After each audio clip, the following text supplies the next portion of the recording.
ஜெயபிரகாஷ் தாமோதரனின் பணிவான வணக்கம். டெனிசி தமிழ்ச்சங்கத்தின் ஒப்பற்ற முயற்சியான நாளும் ஒரு திருக்குறள் வரிசையில் இன்றைய குறள் இடம்பெறுவது பொருட்பால், அதிகாரம் உழவு, குறள் எண் 1032. இதோ உலகப் பொதுமறை. உழுவார் உலகத்தார்க்கு ஆணி அஃதாற்றாது எழுவாரை எல்லாம் பொறுத்து. குறளின் பொருள்: உழவு தொழில் செய்பவர் இந்த உலகத்துக்கு அச்சாணி போன்றவர்கள். இதனால் உழவு அல்லாத தொழில் செய்பவர்களுக்கும் சேர்த்து உணவு உற்பத்தி செய்வதனால் என்பதனை வள்ளுவர் தெளிவாக விளக்குகிறார். நீரின்றி எவ்வாறு இந்த உலகு அமையாதோ அதே போன்று உழவின்றி இந்த உலகு அமையாது என்பதனையும் உழவின் சிறப்பையும் இந்த அதிகாரத்தில் உலகுக்கு எடுத்துரைக்கிறார்.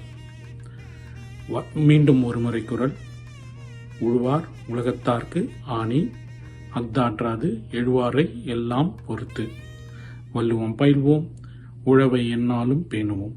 நன்றி, வணக்கம்.